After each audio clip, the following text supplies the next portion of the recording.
आज हम लोग ज्यामिति से संबंधित कुछ टॉपिक को पढ़ेंगे। ज्यामिति में क्लास 9 का ज्योमेट्री, जिसमें हम लोग लाइंस एंड एंगल्स के बारे में पढ़ेंगे। चलिए, आज का टॉपिक है मेरा ज्योमेट्री से संबंधित ज्यामिति। सर्वप्रथम देखेंगे ज्यामिति क्या है। तो ज्यामिति दो शब्दों से मिलकर बना है, ज्या और मिति, जिसमें ज्या का अर्थ होता है भूमि और मिति का अर्थ होता है मापन। मिति का अर्थ होता है मापन।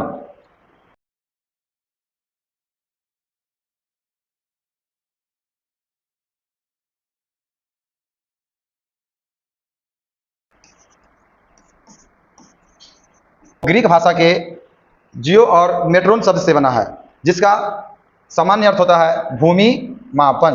भूमि मापन। तो आज हम ज्यामिति के बारे में पढ़ेंगे। तो ज्यामिति को 5 भागों में बांटा गया है। ज्यामिति को 5 भागों में बांटा गया है, जिसमें लाइंस एंड एंगल्स पहला टॉपिक है, लाइंस एंड एंगल्स। दूसरा टॉपिक है त्रिभुज। तीसरा टॉपिक है क्वाड्रिलेटरल मीन्स चतुर्भुज। और चौथा टॉपिक है पॉलीगोन। पॉलीगोन मीन्स बहुभुज। और लास्ट टॉपिक आता है ज्यामिति में सर्कल के बारे में पढ़ने के लिए। इन पांचों के बारे में हम लोग पढ़ते हैं। जितने भी ज्यामिति हैं, चाहे 9th में हो चाहे कॉम्पिटिटिव एग्जाम में हो, इसी 5 टॉपिक से हम लोग ज्यामिति के बारे में पढ़ते हैं। तो आज क्लास 9th वाले बच्चों के लिए उनके बुक में एक टॉपिक दिया हुआ है ज्यामिति से संबंधित, lines and angles. Lines and angles, रेखा और कोण। त्रिभुज भी पढ़ना है, क्वाड्रिलेटरल भी पढ़ना है और सर्किल भी पढ़ना है। लेकिन अभी शुरुआत कर रहे हैं हम लोग लाइंस एंड एंगल से। लाइंस एंड एंगल से चलिए देखते हैं लाइन क्या है और एंगल क्या है। तो हम लोग लाइन और एंगल के बारे में पढ़ेंगे, मीन्स रेखा और कोण के बारे में। क्या है रेखा और कोण? चलिए, तो सबसे पहले हम लोग बात करेंगे ज्यामिति में कुछ इंपॉर्टेंट तथ्य आते हैं, कुछ परिभाषा आते हैं। उस परिभाषा को पहले क्लियर करेंगे, उसके बाद ही आगे हम लोग क्वेश्चन को देखेंगे। तो सबसे पहले हम लोग जिक्र करेंगे बिंदु का। इसका बिंदु का, आखिर बिंदु है क्या? बिंदु क्या है?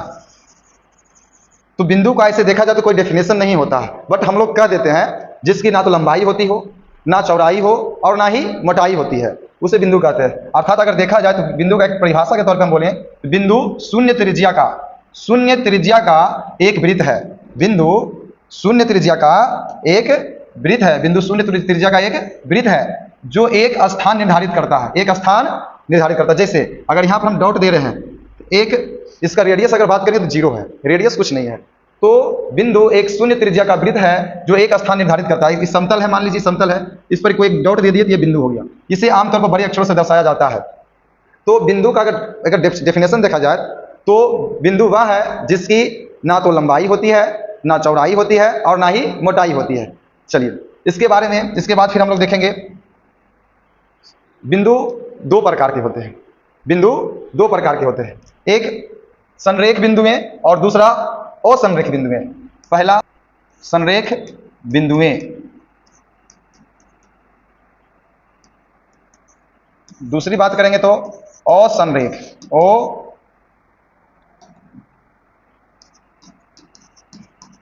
संरेख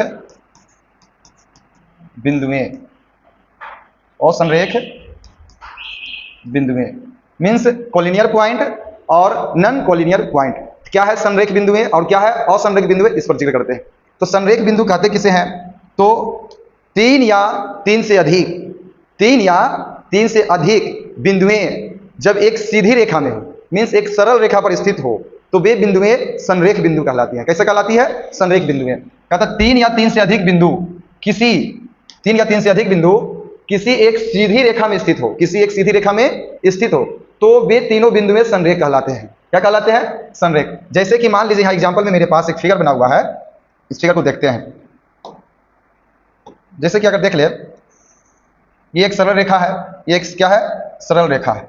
मान लीजिए P है और ये Q है, कोई सरल रेखा है। इस पर 3 बिंदु स्थित है। कितने बिंदु स्थित है? 3 बिंदु स्थित है। एक बिंदु यहाँ है A, दूसरा बिंदु यहाँ है B, तीसरा बिंदु यहाँ है C। A है, B है और तीसरा यहाँ है C। या कोई और बिंदु भी हो सकता है, 4 बिंदु भी हो सकता है, कोई दिक्कत नहीं है।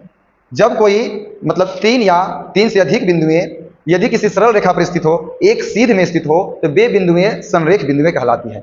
वे बिंदु कैसा बिंदु कहलाएंगे? संरेख बिंदु, अर्थात आपस में समरेखी होंगे। तो कहते हैं 3 या 3 से अधिक बिंदुएं यदि किसी एक सीधी रेखा में स्थित हो तो ये बिंदु संरेख बिंदु कहलाते हैं।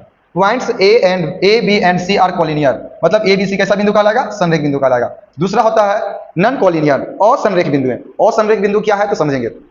जब 3 या 3 से अधिक बिंदुएं, यदि 3 या 3 से अधिक बिंदु किसी एक सीधी रेखा में स्थित ना हो, जस्ट इसका उल्टा परिभाषा है। वो तीनों या 3 से अधिक बिंदुएं एक सीधी रेखा में स्थित होगी तो वो संरेख होंगे, और असंरेख का परिभाषा होगा जब 3 या 3 से अधिक बिंदुएं एक सीधी रेखा में स्थित नहीं होगी तो वह असंरेख बिंदुएं कहलाएंगे। जैसे कि एग्जांपल में समझते हैं, तो जैसे एक बिंदु यहाँ है, एक बिंदु यहाँ है, दूसरा बिंदु यहाँ है, तीसरा बिंदु यहाँ है। अगर हम मान लीजिए बिंदु ए है, ये दूसरा बिंदु बी है, ये तीसरा बिंदु सी है। अगर हम यहाँ से रेखा खींचते हैं सीधी रेखा, तो ये ए और बी से केवल होकर जाएगी, सी से होकर नहीं जाएगी। अगर हम बी और सी से रेखा खींचते हैं तो बी और सी से केवल जाएगी, ए को नहीं, ए से क्रॉस नहीं करेगी। अगर हम लोग ए और सी से खींचते हैं तो बी से होकर नहीं जाएगी। मीन्स कहने का मतलब तीनों एक रेखा पर स्थित नहीं है, अर्थात अब इस तरह के बिंदु क्या कहेंगे? असंरेख बिंदुएं। यहाँ से क्वेश्चन भी पूछता है 3 असंरेख बिंदुएं से कितने वृत्त खींची जा सकती है? तो केवल एक। 3 असंरेख बिंदुओं से एक वृत्त खींची जा सकती है, और जब बिंदु असंरेख होगा तो वह एक त्रिभुज के शीर्ष भी हो सकते हैं। ये 10th में भी पढ़ना है संरेख और असंरेख के बारे में। चलिए इसके बारे में अभी विस्तार से ज़्यादा जानना नहीं है, सिर्फ परिभाषा समझिए संरेख क्या है और असंरेख क्या है। चलिए नेक्स्ट पॉइंट है रेखा। क्या है? रेखा। एक मिनट, इसमें कुछ और भी था परिभाषा में। ठीक है। तीसरा टॉपिक है रेखा। क्या है? रेखा के बारे में पढ़ेंगे। अब आता है लाइन। बिंदु के बारे में तो हम लोग पढ़ लिए, अब जो हमारा टॉपिक है, जो चैप्टर पढ़ना लाइन्स एंड एंगल्स, उस चैप्टर का जो टॉपिक है लाइन, उसके बारे में हम लोग जानेंगे। लाइन आखिर क्या है, किसे कहते हैं रेखा, तो समझिएगा। तो रेखा कहता है अनंत संख्या में इनफिनाइट रूप से बिंदुओं से मिलकर बनी होती है। रेखा क्या होती है? अनंत बिंदुओं का एक समूह होता है। हम लोग कह सकते हैं अनंत बिंदुओं का एक समूह। मीन्स जब बिंदुओं के समूह एक सीधी रेखा में हो, जब एक सीधी रेखा में अनेक बिंदु स्थित हो, तो वे बिंदुओं का समूह कहलाएगा रेखा। मतलब बहुत सारा बिंदु मिलता है तो एक रेखा बनता है। मीन्स जैसे यहाँ देखते समझा दे, ये बिंदु है, ये बिंदु है, ये बिंदु है। इस तरह से बिंदु मिलते एक सीधी रेखा में जाएगा तो ये क्या बन जाएगा? एक रेखा का रूप ले लेता है। क्या लेता है? मीन्स कह सकते हैं रेखा जो है अनेक बिंदुओं का समूह है, अनंत संख्या में बिंदुओं से मिलकर बनी होती है। इसमें सिर्फ लंबाई होती है। रेखा में क्या होती है? सिर्फ लंबाई होती है, चौड़ाई नहीं होती है। रेखा को हम लोग दोनों तरफ से अनंत दूरी तक बढ़ा सकते हैं, अनंत दूरी तक बढ़ाया जा सकता है। रेखा को दोनों तरफ से अनंत दूरी तक बढ़ाया जा सकता है। कहता है अर्थात इसकी कोई मोटाई नहीं होती है। रेखा में सिर्फ लंबाई होती है, मोटाई नहीं होती है। रेखा का कोई अंत बिंदु नहीं होता, ये भी इसका पॉइंट है। रेखा का कोई अंत बिंदु नहीं होता। मीन्स हम लोग रेखा को दोनों तरफ से इनफिनाइट रूप से आगे अपरिमित रूप से बढ़ाया जा सकता है, इसलिए इसे दोनों दिशाओं में बढ़ाया जा सकता है। क्या कहता है? अनंत संख्या में बिंदुओं से मिलकर बनी होती है। रेखा जो होती है अनंत संख्या में बिंदुओं से मिलकर बनी होती है। इसमें सिर्फ लंबाई होती है, चौड़ाई अर्थात मोटाई नहीं होती है। रेखा का अंत बिंदु नहीं होता है, ये भी इसका बात आ गया। दूसरी बात है इसलिए इसे दोनों तरफ बढ़ा सकते हैं। तो रेखा की बात हो गई। रेखा के बाद आएंगे हम लोग रेखा में भी कई प्रकार की रेखा होती है। जैसे एक स्ट्रेट लाइन होता है,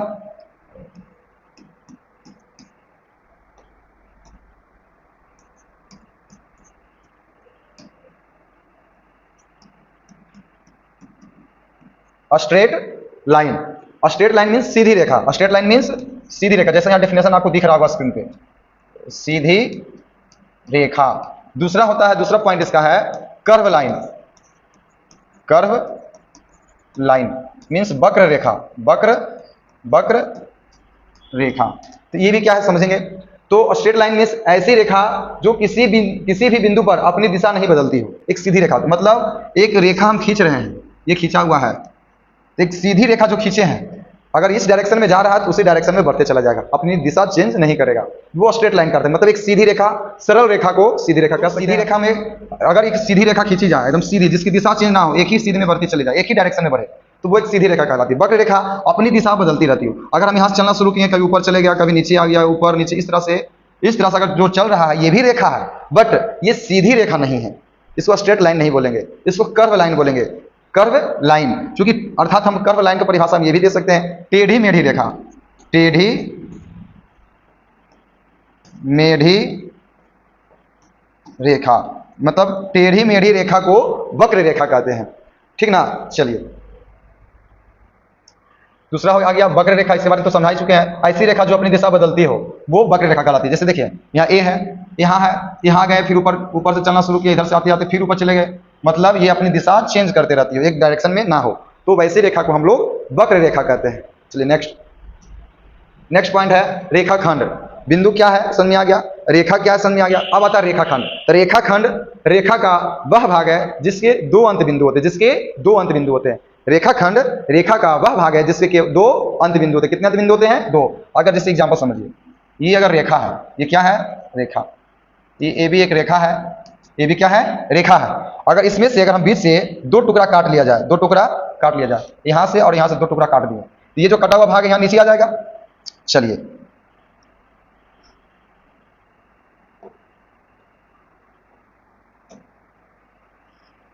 देखिए, ऊपर का दो हिस्सा कट के यहाँ आ गया एक हिस्सा।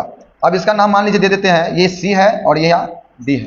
ये जो कट करके यहाँ निकला है, तो यहाँ पर एक अंत बिंदु है, दूसरा अंत बिंदु यहाँ है, तो ये कहलाएगा रेखा खंड। रेखा खंड क्या कहलाएगा? रेखा खंड कहलाएगा। लाइन सेगमेंट मतलब रेखा को दो टुकड़ा अगर कर दें, रेखा खंड। रेखा का खंड मीन्स होता है टुकड़ा, खंड मीन्स टुकड़ा, मतलब रेखा का वह भाग जिसके दो अंत बिंदु होते हैं रेखा खंड कहलाते हैं। क्या कहलाते हैं? रेखा खंड कहलाते हैं। यहाँ देख लीजिए, एक अंत बिंदु ये है, दूसरा अंत बिंदु ये है, और ये लाइन का रेखा का भाग हो गया, तो ये कहलाएगा रेखा खंड।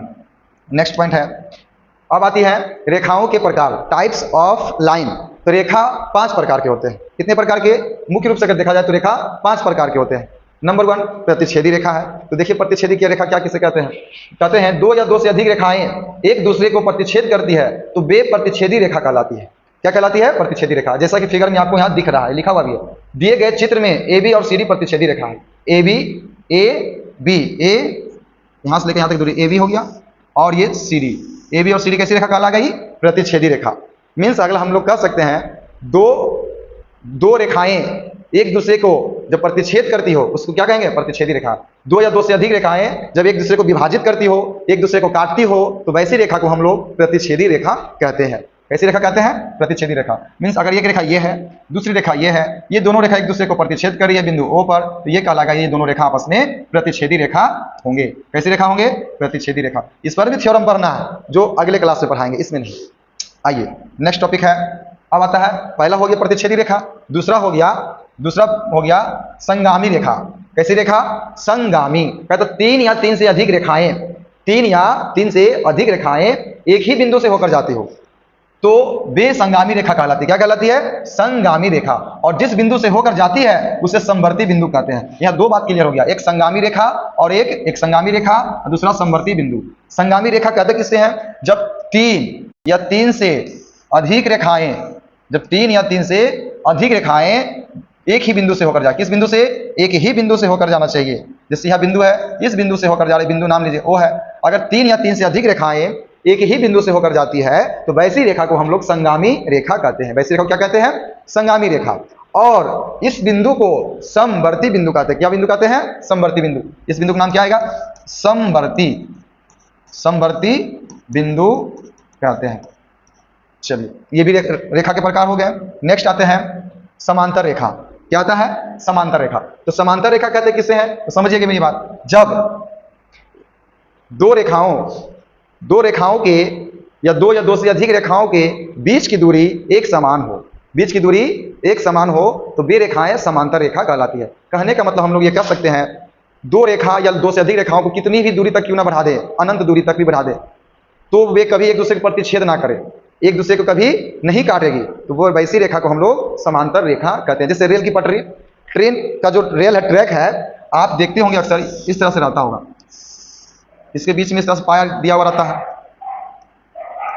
बीच बीच में दिया हुआ रहता है। तो ये दोनों जो रेल का पटरी है, ये रेल का जो पटरी है, ये जो है, ये कभी भी आपस में एक दूसरे से क्रॉस नहीं करेगा। एक बीच का जो दूरी है, डिस्टेंस इक्वल होता है हमेशा। कितनी ही दूरी तक चले, यहाँ से तो आप दिल्ली क्यों ना चल जाए, इस दुनिया में किसी भी कोना तक क्यों ना चल जाइएगा, रेल की पटरी कभी आप इसमें आके क्रॉस नहीं करेगा। तो वो सबसे अच्छा एग्जांपल रेल का पटरी है। किस रेखा का? समांतर रेखा का। किस रेखा का? समांतर रेखा का। अगर आप लोग घर में हैं तो घर में अक्सर देखते होंगे बांस वाला सीढ़ी, तो बांस वाला सीढ़ी का दोनों डंटा इसी तरह से दिखता होगा आप लोग को, बीच में ये डंटा दिखता होगा, ये दोनों सीधी, तो दोनों बांस ये दोनों कभी भी क्रॉस नहीं करे एक दूसरे को, तो वे दोनों रेखाएं कैसी रेखा कहलाएगी?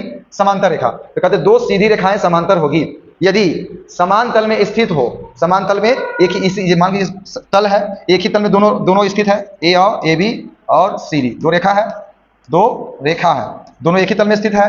और कहता अनंत तक बढ़ाने पर भी एक दूसरे प्रतिच्छेद नहीं, कितना दूरी आप बढ़ा दीजिए इसको कितना भी दूर तक क्यों ना बढ़ा देंगे, कि कभी भी एक दूसरे क्रॉस नहीं करेगी, कभी भी एक दूसरे क्रॉस नहीं करेगी, ऐसे ही चलते चल जाएगी। तो वैसी रेखा को हम लोग समांतर रेखा कहते हैं। और दोनों रेखाओं के बीच की दूरी एक समान होती है, हर जगह समान होगी। आइए तो कहता है जैसे समांतर रेखा में अब आती है, समांतर मतलब पैरेलल। अगर ए बी है और सी डी दो समांतर रेखा है, इसको हम लोग सूचित कैसे करते हैं? तो संकेत को हम लोग इसको कहते हैं इक्वल टू। इसको क्या कहते हैं? इक्वल टू मतलब बराबर। क्या कहते हैं? बराबर। इसी को आप वर्टिकली खड़ा कर दीजिए इस तरह से, इसी को कहते हैं पैरेलल, PARALLEL, पैरेलल। इसको क्या कहते हैं? पैरेलल।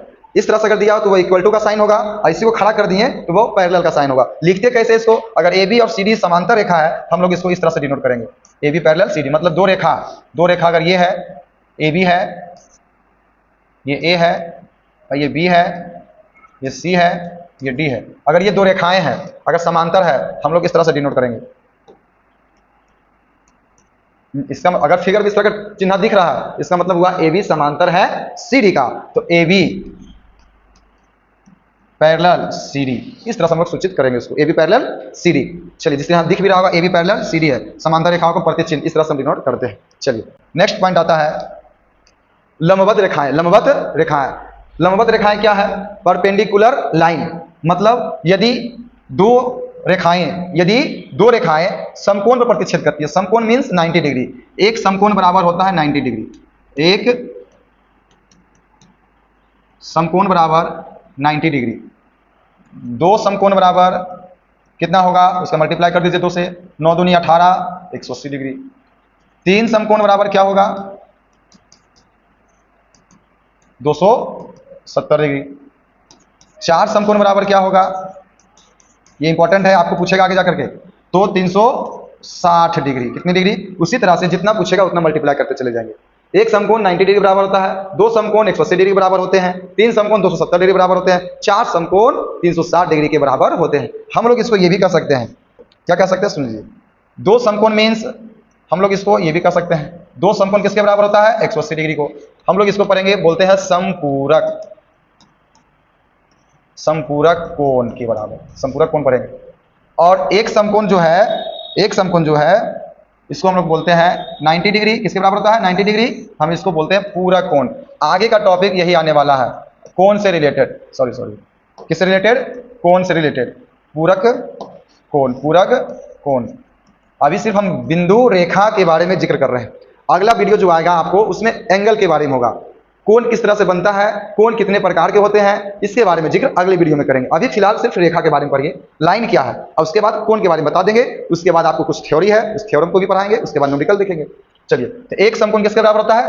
पूरक कोण के बराबर। मतलब पूरक कोण किसे कहेंगे? यदि दो कोणों का योग 90 डिग्री होगा तो पूरक कोण कहलाएगा, और दो कोणों का योग 180 डिग्री बराबर हो जाएगा तो समपूरक कोण कहलाएगा। ये अगले क्लास के लिए समझिए। तो वही कहता है समकोण मींस 90 डिग्री। यदि दो रेखाएं एक दूसरे को 90 डिग्री प्रतिच्छेद करती हो, दो रेखा, ये रेखा, एक रेखा ये है, मान लीजिए ये रेखा ए है, यहाँ बी है, दूसरी रेखा यहाँ है, दूसरी रेखा ये रेखा सी है, और ये डी है। तो दो रेखाएं हैं, कितनी रेखाएं हैं? दो रेखाएं। कितनी रेखाएं? दो रेखाएं हैं। दो रेखाएं अगर एक दूसरे से 90 डिग्री पर प्रतिच्छेद करती हो, प्रतिच्छेद मीन्स काटती हो, कितने डिग्री पर? जहां कटान बिंदु है वहां पर 90 डिग्री का कोण बन रहा हो, अगर 90 डिग्री कोण बनेगा तो ये दोनों रेखाएं आपस में लंबवत होंगे। चूंकि ये कोण 90 होगा तो ये कोण भी 90 होगा, और ये कोण भी 90 होगा, और ये कोण भी 90 ही होगा।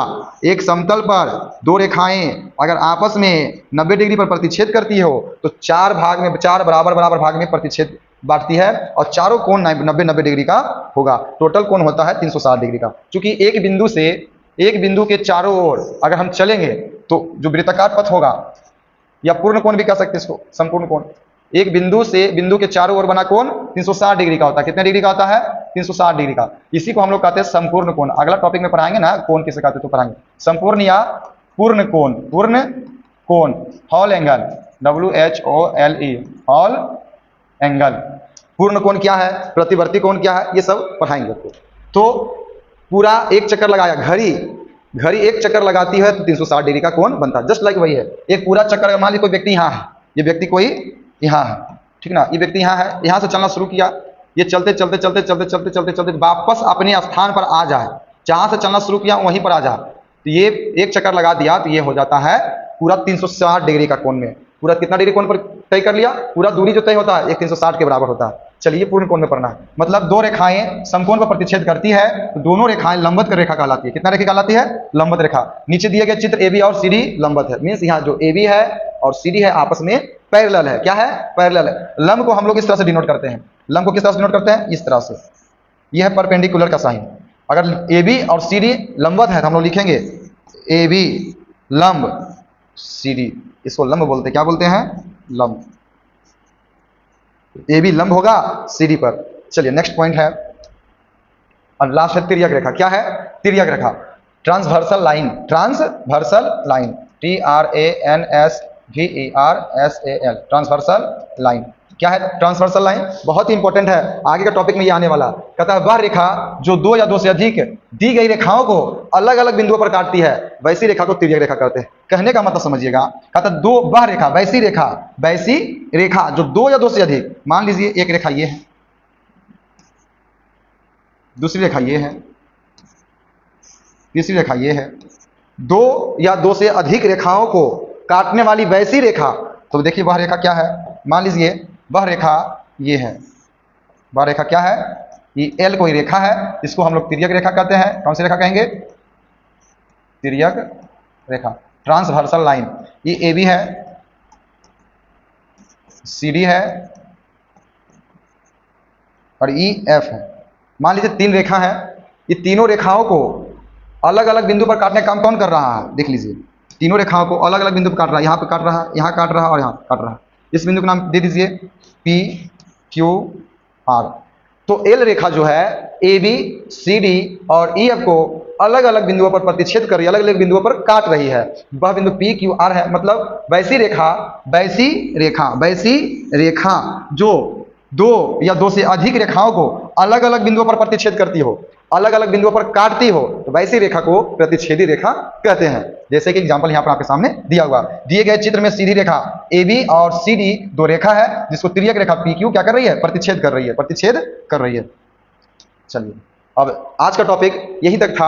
अब अगले क्लास में आप लोग को रेखा के बारे में तो अभी बता दिए, अगले टॉपिक में आपको कोण के बारे में पढ़ाएंगे। कोण क्या है, किसे कहते हैं, कोण कितने प्रकार के होते हैं, और उसके बाद फिर हम आप लोग को कुछ जो थ्योरम है उससे संबंधित उस थ्योरम को पढ़ाएंगे, और जिससे फिर आपका जो चैप्टर 9 क्लास में है जो लाइन्स एंड एंगल्स है, बहुत ही ईजी वे में आसानी से आप हल कर सकते हो, कहीं कोई दिक्कत नहीं होगा। आप बने रहिए, वीडियो को देखिए, कहीं कोई दिक्कत रहे, डाउट दिक्कत हो, हमारा व्हाट्सअप चैनल भी है और इंस्टाग्राम आईडी भी यहाँ पर लिखा हुआ है, आप यहाँ से हमसे जुड़ भी सकते हो। अगर कोई डाउट होगा, आप ये इंस्टा आईडी मेरा है, आप इस पर आराम से आप मैसेज कर सकते हो, या यूट्यूब चैनल मेरा सब्सक्राइब कर लीजिए, यहाँ पर लिखा हुआ है मेरा यूट्यूब चैनल है। आप यूजर नेम डालिएगा, आसानी से आ जाएगा। यूजर नेम यूट्यूब पे खोलिएगा और हम सर्च कीजिए @गौतम मैथमेटिक्स। स्पेस कहीं नहीं देना है, स्पेस कहीं नहीं दीजिएगा। मेरा यूट्यूब चैनल क्या होगा लिख देते, एक बार देख लीजिएगा, कहीं स्पेस नहीं दीजिएगा, आप आराम से इसको सर्च कीजिएगा, एक बार में चैनल आपके पास आ जाएगा। और इंस्टा आईडी है @GAUTAMRAJ7337, ये भी मेरा आईडी है। और दूसरा आईडी है @GAUTAM, अब बीच में स्क्रॉल बार दीजिएगा और राज7337। आपको इस पर ही मैसेज करना है, आप इस पर मैसेज कीजिए, कोई भी डाउट हो क्वेश्चन भेज दीजिए, अगले क्लास में आपके लिए वीडियो तैयार रहेगा, कहीं कोई दिक्कत नहीं है। और फेसबुक पेज भी है, आप लोग मेरे फेसबुक पेज से भी जुड़ सकते हो, गौतम मैथमेटिक्स क्लासेस। आप ये मेरा सोशल मीडिया है, इससे भी आप जुड़ सकते हो, आप हमसे अच्छे से बातचीत या जो भी हो, कोई डाउट हो, आप इससे क्लियर कर सकते हो।